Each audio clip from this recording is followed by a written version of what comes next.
kana irratti baga Jawaar illee wal agarte gaaf duraa sagalee naa ta'a jechaa turte. Waan amma deemaa jiru ka ijoolleen gandaaf gandaan abukaatoo gandaa taatee wal fixxu dhiyooma kana gaara san keessa deemtee gaara san keessattillee rakkattee turtee tumamtellee turte yoo dogoggoruu baadhee viidiyoo akkasii argee ture qaaman dhiyoo kana achiin deemte yoo xiqqaate yeroo muraasa dura waan kana akka nama qaamalleen dararaan kun sirra ga'ee tokkotti mee maaltu jira Jawaar illee gaafii maal qabda rakkoon isinirra ga'aa jiru kun akkamiin furamuu danda'a maddi isaa hoo maali kana walumatti illee nu ibsillee gaafii Jawaar qabdullee gaafatta dura nu ibsi kai maaltu isinirra ga'aa jira. Assalaamu alaikum warahmatullahi wabarakatuh. Hundumti keessan bakka kanatti argamuu keessaniif hedduu takkan gammadee kabajamoo obbo Jawaar isinillee arguu kiyyaaf isin biratti dhiyaatu kiyyaaf hedduu takka gammachuu qaba. Kanatti aansee mana kanatti warra ol na harkiftanillee ulfaadhaa isiniin jecha. Yaada kanarratti wanni ani qabu bakka kana jidduu wanni jiru yoo jiraate rakkoo sammuu yoo ta'e malee rakkoon jira jee yaadu. Ilmi namaadhaa tokko karaa kana keessa akka tahee gaafa dhufee biyya namaa kana gahu rakkoo jijjiirrachuuf malee rakkoo ofirratti dhaluuf miti. Namni kamiyyuu ni rakkatu malee immoo dhiifama audio godhachuuf. Rakkoon tokko yeroo uumamu tokkotti madda qaba. Maddi isaadhaa eenyu akka ta'e immoo Rabbi haa beeku. Maaliif akka ta'e immoo sababa hin qabu. Biyya kanatti namni kan wal fixaa jiruuf kan lubbuu wal balleessaa jiruuf duriyyoonni ittiin beekamtii barbaaduu fi dhiiga ilmaan miskiinatiin ittiin fooloo barbaaduudha malee wanni asirraa argataa jira yoo jiraate gonkuma hin jiru. Lubbuu ilmaan namaa irraa ilmaan namaa ajjechisiisaniiti ofii isaaniitiif fooloo itti barbaadan. Yoo fooloon laayiv irratti yoo namni 2,500 hin jiraanne nama hin tuman. Kuni maal jechuudha achirraa fooloo barbaaduudha malee ilmi namaadhaa tokko rakkoon inni itti waltumaa jiru gonkuma hin jiru. Kanaaf ammoo furmaata jiruun xiqqoo takka haga tokko kan furmaata taajee yaadu. Gama tokko goruun jaaladhanii abbaan barbaadeen jaalataa abbaan barbaadeen jibbaa. Namni ani nama gama kiyyaadha yookaan gama walloo jiru namaan beeku yookaan hin dhossee kan arsii qofarratti qubalaadhu kan argee qofarratti kan jimmaa qofarratti qubalaadhu yoo ta'e furmaatichi gonkuma argamuu hin danda'u. Yeroo immoo nuti ka walloo irratti qubalaadnu ka arsiidhaa callifamuu hin qabu abalu jaamee haga gandatti beekama gaafa karaa kana namni gaddeebee galu abalu galutti jira jaamee beekama gaafa inni galees jalatti hordoffii godhamee namni sun qabamuun rakkoo nama isa hafeef naga fiduudha. Malee inni darbee jira hin deebi'u garuu nama hafeef ammoo furmaanni ni dhufa. Inni immoo asitti hafee nama tumsiisu sun nama dararsiisu sun sanirraa fakkeenya fudhata ilma namaa hin dararu keessatti of argaa of eeggata. Inni kuni ilma namaa keessaa ilmi namaadhaa yoontini wahirraa fakkeenya hin fudhanne gonkuma jiilan godhatu. Waraana keessattis yoo namni nama dura jiru hin madoonne waraanni duubaa fiigu tokko hin tasgabbaa'u haga arguutti jechuudha. Ijoolleen wal darartu, ijoolleen wal ajjeeftu, wal tumtu, wal qabdee waan akka malee wal gootu ijoollee baadiyyaa keessa daladdu. Kan ofii isaaniitiin nyaataniitu hin quufin, kan haadha fi abbaan isaaniitu bilbilaan isaan dubbiseen argin jechuun sababa niitoorkidha. Nama tumsiisuudhaaf garuu niitoorkii barbaada gaara meeqa bahan jechuudha. Kun rakkoo warri feemasoota ittiin fammasuudha lubbuu ilmaan hiyyeessaa ofii isaaniitti bakka nagaa ta'anii mana nagaadhaa mana akkana nama kana keessa jiruu keessa ta'anii ilmaan miskiina irratti tarkaanfii fudhachiisaa jiran. Ilmaan miskiinatiin beekamuun ammoo gonkuma waan danda'amu natti hin fakkaatu. Ani obboleessa kiyyaaf yaada. Obboleessa keetiif yaada. Yoo obboleessi kiyya nagaa argatu kan hin taate dirqama obboleessa nama tokko kabajuun qaba. Dirqama haga anarra gahu eeguu osoo hin taane osoo anarra hin gahin duratti gabbahee dubbatuun qaba. Inni jalqabaa godhuu qabdanii fi godhamuu qabu. Ijoolleen arsiitis ijoolleen wallootis gabbaatee fuula tokko wal faana kennuudha nama isaaniidha. Wanni durriyyeen ganda hin qabdu jaamuus hin jiru immoo durriyyeen ganda qabdi. Wanni ganda hin qabne hin jiru. Gaafa waan gaarii dalage namni tokko yoo nama gartee gabbahee waan gaarii dalage gooticha warra walloo naan jecha gaafa namtuu dalage lakki namni kun ganda kiyyaa miti naan jechuun gonkuma hin danda'amu fudhadhu sawwaan kana naaf fudhatamu. Akkitti naaf fudhatamu gaafa na waan hamaa dalagees walloodha gaafa na keerii dalagees walloodha. Akkasitti na fudhatuu qaban inni na jibbu akkasumatti na jibbuu qaba. Kanaafuu ijoollee walloo raayis ijoollee arsi raayis xiyyeeffannoon bakki itti kennamuu qabu. Warra lubbuu namaadhaa ajjeessaa jiru caalaa warri badii qabu warra ajjeechisiisaa jiru. Warri ajjeechisiisaa jiru ofii isaatii bakka gaarii jira. Bakka gaarii taa'ee lubbuu namaatiin taphataa jira, ilmaan hiyyeessaa ajjeesaa jira. Furmaanni akka kanatti hin dhufu. Furmaanni akka itti dhufu inni bakka gaarii taa'u suni ilmaan hiyyeessarraa akka itti taa'u ofii isaati yoo tarkaanfiin isarratti fudhatame qofa. Sanin ala ilmaan hiyyeessadhaa wal beekuu wajjin nagaan jiraanna jiraataa turre baadiyyaa Arabaa kana keessa Arsiisidhaa fi Walloo jennee takka wal qonneen beennu nuti. Maal baruma lama baruma afur baruma kana keessa Suudiin eegalame? Maal erguma foloon dhufee Suudiin eegalame? Erguma TikTokiin kun dhufee foloon Suudiin eegalame? Ilmaan namaadhaa kan dararsiisaa jiru namoota jajjabaa maallaqaan nama gargaarantu jira. Maallaqa kaffalanii ilmaan hiyyeessaa tumsiisaa jirantu jira. Argamaa jira viidiyoolee ragaa garaagaraa bahaatis jira. Isinitti hin dheeressu yoo carraan argame yeroo biraa isinitti deebi'a galatooma. Gaafin Jawaar irraa qabdoo jira kun yaada keeti. Galatoomadha. Gaafin Jawaar irraa qabu yoo jiraate nuti waa'ee tokkummaa irratti anamma gaafii qaba. Gaafin kiyya tokkummaa irratti yeroo gama biyyattiin darbu garuu wanni kun dhimmi ajandaa ijoollee gandummaa kana waan ta'eef wanti takkitti jechuu barbaadu wanti kun ammallee namoonni hedduun akka wanti waldhabbiin ijoollee tan akka waan siyaasa hin ta'initti warra haasa'uu barbaadu jira. Waan kana siyaasatu keessa jira namaaf hin galle malee. Atillee odeessa na caalaa qabda jetan yaada anillee ragaalee waan hin qabu nan qaba. Ijoollee parpazilii kutaa hundumarraa jechuun karaa imbaasitiin achitti ergamanii waan re'eetti suuraa dhaqan fakkaatanii wanta kana babal'isaadhaa jirantu jira. Kuni parpazilii akka attenshiniin Oromoodhaa gara tokko hin deebine Oromoo hedduutti wanti jechuudhaan umrii dheereffatuudhaaf jecha wanta sirnichi nurratti uumaa jiru. Kana jalatti warri dagalee ta'e immoo warrumti afooshaa'aa ka biyya san keessa jirulleen hedduun akka harka keessaa qabanii sana si caalaa waan hin jiru qabu.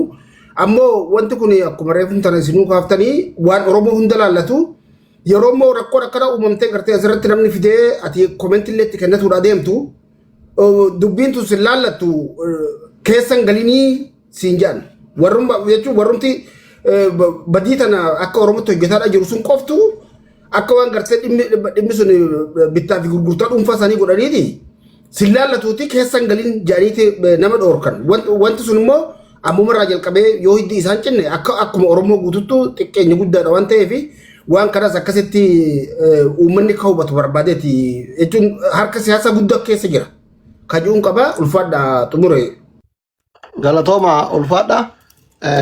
Caala fi mu'aazii osoo kenne natti tola garuu namoota amma biyya sanitti rakkoo uuman qaaman waan achi jiruuf ammallee waan waraqaa seeraa qabuuf asumaan qeerroo baga nagayaan dhufte waan kanarratti yaadallee maal qabdaa daqiiqaa takka daqiiqaa lammataa mootu ijoollee akka dalagan kana maaliif mootummaa dabarsitee hin kenne dabarsitanii hin kennine isin muqiimonni warri waraqaa biyyatanii qabdan kabirrii erguu isinii jechuu kiyyaa miti warra waraqaa qabu kabirrii erguu ka mana kireessu warra waraqaa qabu ka ijaazaa dubartii dhaqee mana madaamii fiduuf warra waraqaa qabu ka dalagaa geessu isinii maaltu waggoota arfan shanan darban kana haga namni akkatti wal fixu isin cadhisiisee dubbadhu siifi warroota akka keetti jechuu tole bareeda السلام عليكم ورحمة الله وبركاته أكم نجرتو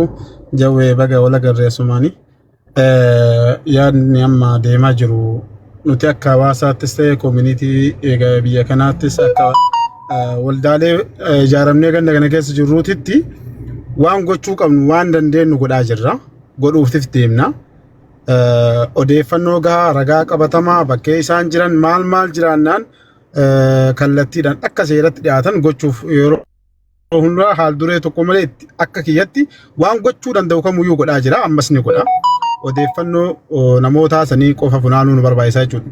Kanaaf namoonni akkanaa yoomiyyuu maqaa biyyaallee maqaa namaallee hawaasummaa waliillee akka namni waliin hin jiraanne wal tuffachuu wal jibbisiisuu keessadha kan sadarkaan ga'ee jiru. Keessattuu namoonni barbaadamu namoota ummata kana wajjin communicate kabirrii erguufis ta'e kallattii garaagaraatiin isaan wajjin wal qunnamu kallattiidhaan argachuu barbaachisa keessattuu namni seera qabu namni isaan wajjin waan akkanaa godhu eeruu godha ragaa isaa wajjin kun obbo Jawaarillee jiranii nullee asiin imbaasii Itoophiyaatti dhiyeessinee akka imbaasiin Itoophiyaallee waan kana jala buutee hordoftu odeeffannoo qabnu ni geessinaa fi waan godhamuu qabu namoota akkana maqaa biyyaallee maqaa ummataallee jibbisiisanii fokkisaa jiran kana hundi keenya kallattii dandeenyuun gahee bahuu qabnu irratti baana akka keenyatti nuti waan gochuu dandeenyu callisaan jiru irratti deddeemaa jira isinillee odeeffannoo qabdan namoonni amma jirtan hunduu odeeffannoo ragaa qabatamaa wajjin nutti ergaa nullee kallattii warra biyya kanatti ummata mootummaa bakka bu'ee as jirutullee kennaa deemnaa jechuu barbaade. Kanatti aansee obbo Jawweedhaan nama ummata yeroo hedduu quuqamus hojjetus bareechinee beekna. Waan kana jala bu'ii hordofi mootummaa as jirtu olitti jala buutee wato hordofte wanni kun bakka ga'uu danda'a waan ta'eef waan gochuu dandeenyu waan sitti barbaachisoo taate nulis duuba jirra waan godhamuu qabu jala akka buutee ati wanni abdiin qabaa itti jabaadhaa jechuu barbaada galatooma.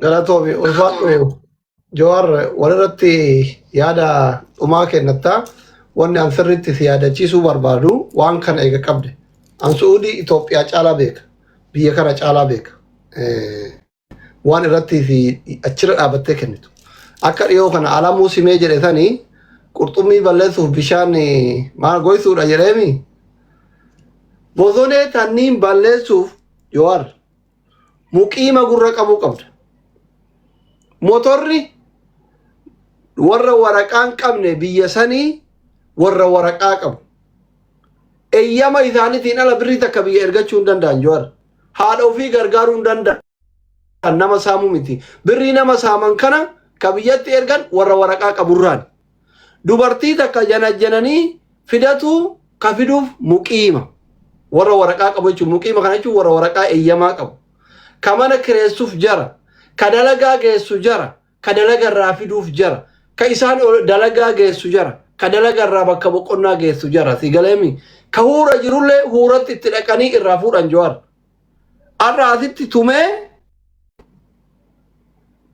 birrii buusisiisee yookiin waliif guuranii itti erganii diyaaspoora maan jedhan kun yoo doolaara itti erge huura keessan dhaqu birriin baankiin magaalaa jiraa hin beekta namni baankii dhaqeetiin hin fuudhu hawaalaa fuudhu nama waraqaa qabu wal jijjiiranii jechuudha biyyatti erganii achi akkasii wal jala dabarsan kanarratti yoo ati warra waraqaa qabu tokkoof lama warra keessattuu warra hawaalaa dalagu investigeet godhu irratti hundi isii karaa seeraan alaa birrii galchiti mootummaan Suudii yoo qaban dhiisu ka Itoophiyaa yoo qaban maa hin barbaada waraana ittiin hidhachiisaa marakkoo keessa jira achumaanuu abiyyillee gargaartaa soddaa kiyya birrii hin barbaada amma soddaan jara biliyeenan sochoosu kana birrii miskiina irraa guuree ka Suudillee hin dhiisu riyaala 5,000 ol keessatti qabachuu wanjala Suudii keessatti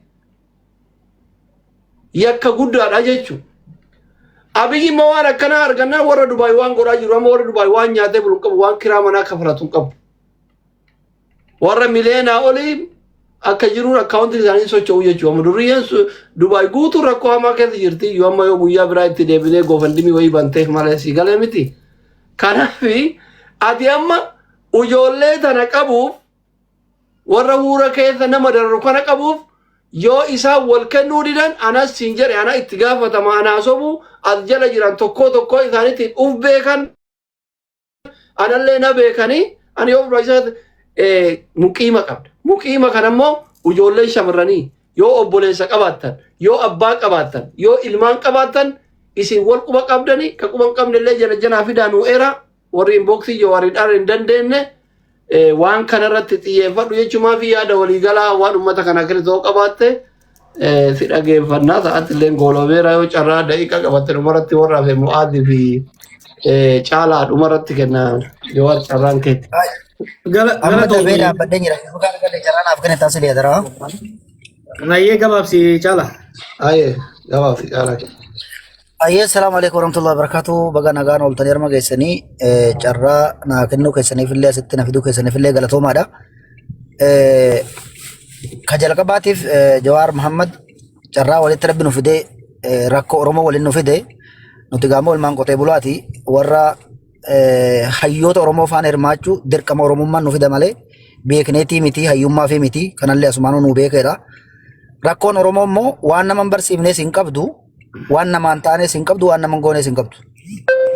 Kan dubbachaa jirru lubbuu darbaa jirtu kan ajjeesu waan ajjeesuuf osoo hin beekne kan du'u waan du'uuf osoo hin beekne daa'ima nyaattee garaa hin qabne uffattee dirraa hin qabne abbaan lola diinaatti dhumaa jiruu fi gocha adda addaatiin hidhatti abbaan rakkachaa jiru daa'ima isaanii gadi jiraachisuuf biyyaa baan kanatu nu harka dhumaa jira. Furmaata kanaatiif obbo Johaar eega dheengadda waan kana sheer goote har'an 2 moo 3 wanni kun furmaata isaa tahuu asumarraanu Oromoon guutuun argee jira jechuudha. Edda nagaan bulte ijoolleen hangi tokko har'a nagaan bulte jechuudha. Atiin kun viidiyoo amma dheengadda waraabde duratti ani hoogganaa Oromooti jechuu kee dhagaheen ture. Har'a ammoo hoogganaa Oromoo baga taate waan kana baga qabattee gadi baate ani akka nama tokkotti hayyoota Oromootiin komadhe ulamaa'ii Oromootiin komadhe baalageen haa balleessitu ijoolleen waa balleessitu beekaa fi hayyuun osoo jiru aalimni osoo jiru ilmaan ofii gorfachuu dadhabuun baalagee hidhachuu dadhabuun ana akka nama tokkotti hayyootalleen komadhe sheekalleen komadhe beekalleen komadhe. Har'a ammoo atiin kun gabbaatee waan kana dubbachuu gaarummaan isaadhaa kaleessa har'a ijoolleen tun nagaan bultee jechuudha. Kana kan godhuu qabu immoo nama fageenya jiru caala sila namoota magaalaa Riyaad keessa jiran akka Dr. Asiliin baanutti bakka ijoolleen tun bultu ooltu eessa akka dhalatanii eessa akka jiran osoo beekan warroonni waan kana nurraa callisan ulamaa'ii qabna beekaa qabna sheekaa qabna safaara jira jaaliyaa jira magaalaa Riyaad keessa annaasaa jibban naasaa jaalatan dhugaan dubbadha dhageeffadha waan kana yeroo hedduutti quuqamaa turre itti rakkachaa turre itti saalfanne akka eenyummattiis itti saalfanne akka islaamattiis itti saalfanne itti qaanfanne uumama rabbiin uume abbaa fedhe haa ta'u akkanatti gochi kuni re'ee namni seeraan qala jechuudha. Nuti ni salphanne salphina kana keessa osoo beekaan jiru hayyuun jiru sheekhi jiru nurra nu qaanessee ilma kiyyanin qabaddaa ilma kee qabaddu kotta ijoollee tana seeratti dhiyeessine adabanna waliin jechuu dadhabuu keenyarra kan ka'e bara 2024 eegale wanni kun ji'a 9ffaa gaafa kana walloo fi arusii walloo lejaniiti walloo fi arsii jechuun beeke hawaasa guddaa hawaasa kabajaa waliif qabu hawaasa afaanii wal fuudhee nyaatu bara. Duriyyee magaalaa keessaa saaratti timtee waan kana daladdu arsii fi walloo lejeet Oromoo kutaa 11 fi Injeeriyaa keessatti teessoo har'a teessoo warra sii komandooti har'a teessoo wallooti jee Oromummaa waliin qabu jaarsummaa waliin qabu afaan waliin qabu amantii waliin qabu waliin haasa'uu dadhabee warri magaalaa keessaa addaan taa'ee har'a teessoo warra wallooti har'a teessoo warra arsiiti jechaa ture jechuudha. Hayyoota keenya beekoota keenya sheekolee keenya kana godhan dhugaa isinitti madhageeffadha. Kuni maal agarsiisa?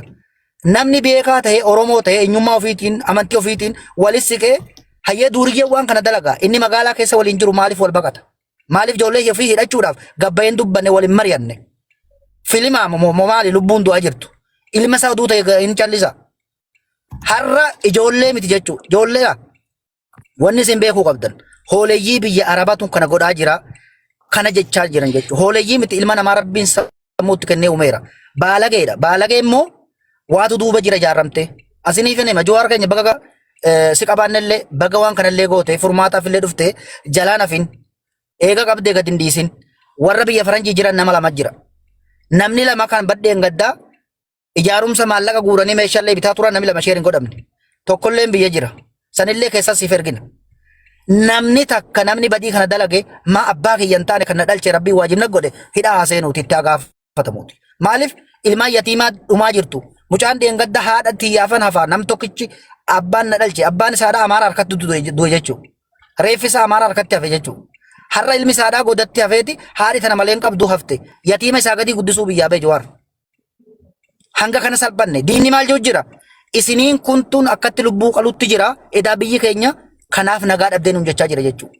An akka tokkotti immoo hayyooti Oromoodhaa hayyoonni bal'aan beektonni bal'aan Oromoo walloo hawaasa Oromoo bal'arraa cittee qofaa osoo jirtu diina keessatti osoo halkanii guyyaa reebamaa jirtu rakkachaa jirtu gaafa maqaa kanaan walloo maqaa dhahamtu hayyoonni bal'aan gabbahee maaliif kun ta'a jiran wallootuun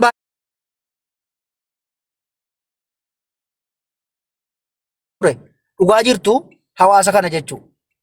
Dheengaddani beekta wallisaan biroo ibsaadhaa dhufe wallootti hanga qotiyootti qalanii keessummeessanii araarri kun akka bu'uuf dhaabbachaa turan Muhammad Shurrubbeen waan kanaaf osoo dhaabbachaa jiru manguddoo walloo ni qaanfanne jettee mataa qaqqabattee du'aa sottuuti gama shashamannee deemanii akka waan kana gadi dhaabbatanii walii galanii nageenyi kun dhaabbatu ijoollee seeratti akka kennamtu oduu godhamaa jiruuti kun ammas jalaan dhufe jechuudha.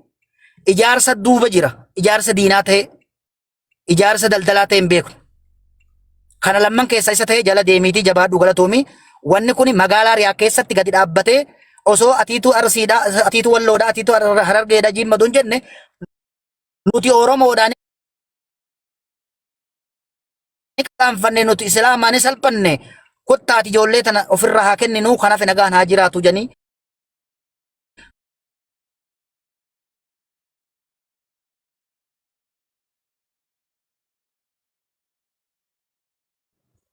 ummata san tinnisuu hin danda'u. Biyyi suni qabeenya lama qabdi. Qabeenya uumamaa. Dachii bishaan isii gara tokkotti fudhatte kun ilma namaati. Ummata miliyoona 130 akka Itoophiyaatti akka Oromootti meeqa 50-60 hin beekne. Dinagdee isaanii miliyoona 30 deeggaruu hin danda'u.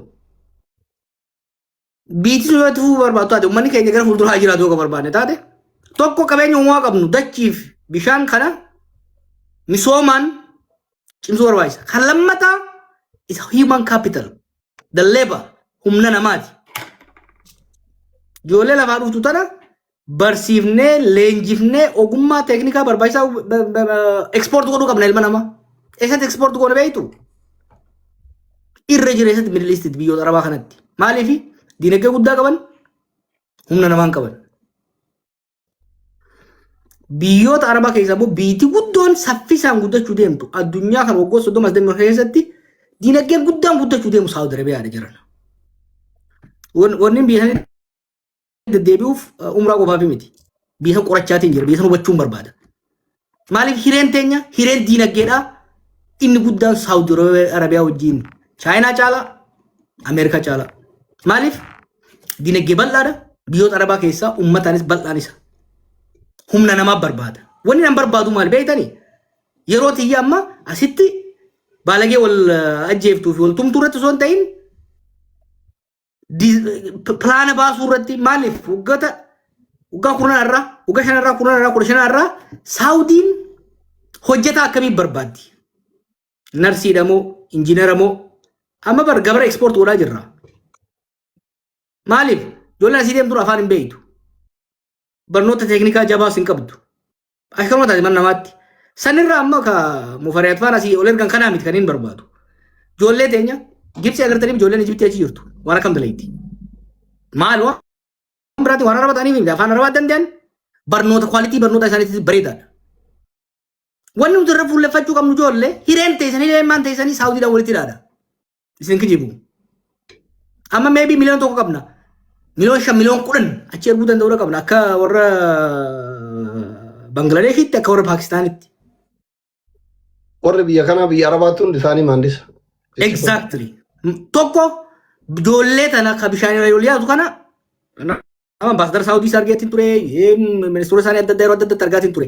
Ni barbaadan nama biyya keenya. Garuu nama biyya keenya akkam barbaadan. Tokko ka barnoota gaarii qabu, lama ka afaan qabu, sadii fi hunda caalaa kan naamusa qabu.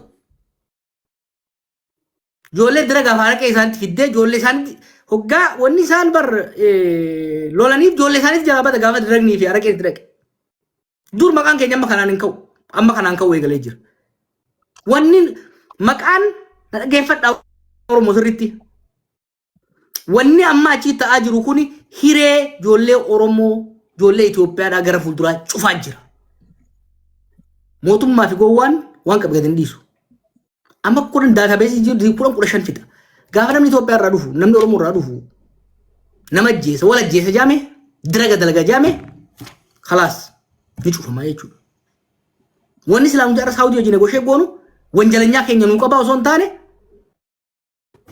mindaa keenya nuu dabala, ijoollee teenyaaf inshuraansii nuu kennaa. Sarratee manaa qofa osoo hin ta'in narsii nurraa fudhaa, doktoroota nurraa fudhaa, injiinaroota nurraa fudhaa. Akkama abiifaa taphatan kan osoo hin ta'in ijoollee teenya sila baatii jaaf. Kolleejii xiqqaa tokko seensanii afaan akka barattu. Naamusa akka horattu. Aadaa achi akka barattu. Akkasitti erguu akka qabnu. That's what we're supposed to do. Teenyaarra waa'ee yaala waltumuu silaa dubbachuu hin qabnu ture jechuudha. Kanaaf wanni Suudii deemu Suudii irraa hafuu hin dandeenyu sinitti hima. Diinagdeen teenyaaf hireen teenya biyyoota Arabaatiin Suudii, Qatar, Emirates, Kuwait wanni silaa osoo mootummaa qabaanne duriyyee barra duriyyee warri aangoorra jirtus duriyyee Suudii irra walitti tuqanaan addaa miti. Osoo namni sirnaa jiraate arra negotiation nuti Kuwait wajjin qabnu Jordan wajjin qabaachuu qabnu akkaataa nama hangana amata nurraa fudhadhaa. Mindaa immoo gadi hin cabsina. Ni beektan Suudii keessatti Itoophiyaan mindaa gadi argatti nama hundaa gadi. Sani kana negotiate godhamuu qabu. Keeniyaan biyya saniin ture. Uummata ajaa'ibaati. Jarman amma nam 250 irraa fudhachuu deemti Jarman. Qatar dhayitanii airpoortii akka jiru isaanii jira. Maaliif afaan danda'an naamusa qaban ni dalagan jabaatanii. Yakka kanaa kana keessatti dhagartanii jechuudha. Wanni irra dalaguu qabnu waan akkanaati jara keenya. Shira mootummaan keessa jiru irra keenya takka takkaan. Mootummallee jimlaan hin keenyu sinti hima. Eembasii keessa eenyu waan kana dalaguu deemu irra keenya. Community keessa Saudi xiqqoo tananii isaati Itoophiyaa guddoo Saudi keessa namni keenya kajiru yoo akka muddate miliyoona 1-2 miliyoon 120 keessa maafiyaa 120 guurree gayyaafne jira. Saudittis namni eembasii taa'ee waan kana dalagu jiraannan gaffuunes saaxilla itti gaafatama. Taphni akkanaan jiru. Hunda baala walirratti jumlaan deemuu barbaadu. Garuu amma nama Saudi tokko dubbisaa hin ture har'a. Eembasiin Itoophiyaadha. Gaafa tokko waa'ee ijoollee ajjeefamuu kana akka ishuutti itti kaasee hin beeku. Ambaasaddarri Saudi jiru bar bakka bu'aa keessan hojjetaa lammiilee Itoophiyaadha biisan jiraniiti. Hojiin isaa nageenya keessan dantaa keessan tiisuudha waan biraan qabu bikkasanii. Hariiroo akka mootummaatti mootummaa lamaan fidu hunda caalaa garuu hariiroon nuufi Saawudiin qabnu lama jarana.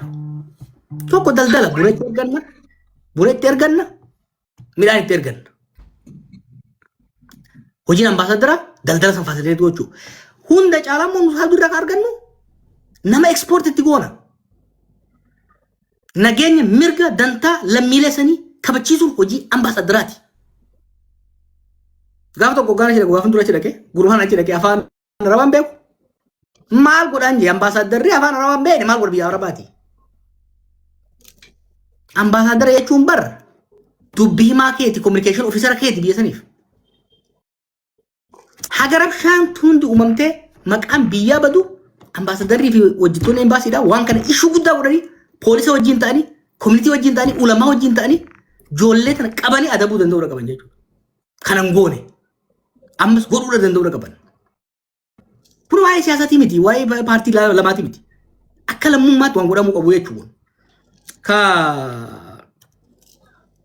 warra ammas irra deebi'e warra as keessa jirtan kan daddaatiin waan dadda hirmaataa akka turtan fakkeenyaaf warra haasoitan keessaa hoggaa namni ajjeefamu gastii irra warra turtanii jira amma ijoolleen keessaa naa dhufaa jira. Tatarteef afaan wallahi amma booda hin dhiifnu. Kanuma wal qabatee waan ammas lii kaasee taran gad jabeessa. Rakkoon akka haftu barbaaddu dubbiin kana jaarsummaadhaan maaliin du'aayiidhaan miti kana. Baalagee akka ilkee raammoyiteetti buqqaasanii dhabamsiisuudhaan kan sirreessan.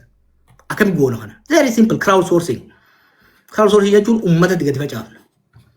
Amma booda namni aslii jedhamu tokko yoo wanjala hojjete nama Jawaar jedhamu biratti maxxanee jira arra lafa kaa'annee aslii naa meereef. Asliis Jawaaris waliif naasaa dila. Abbaa yakka hojjetus nama inni bira taa'ee nama inni mallaqa erguuf nama waan godhuuf kanaas warra biyya alaatii waa ergu kana hanga tokko argadheetiin jira. Baay'ee waggaa eeruu fiddaan callisee maxxansu maaliif jiru namaati. Eeruu waggaa fiddan dura viidiyoo isaan haasayan hanga wayyaa zamana ragaa fi baati namuu if waraabee jira viidiyoo sanii ilaala dura. Lammaffaa chaat guruppii waasaappi keessatti sanii ni ilaala.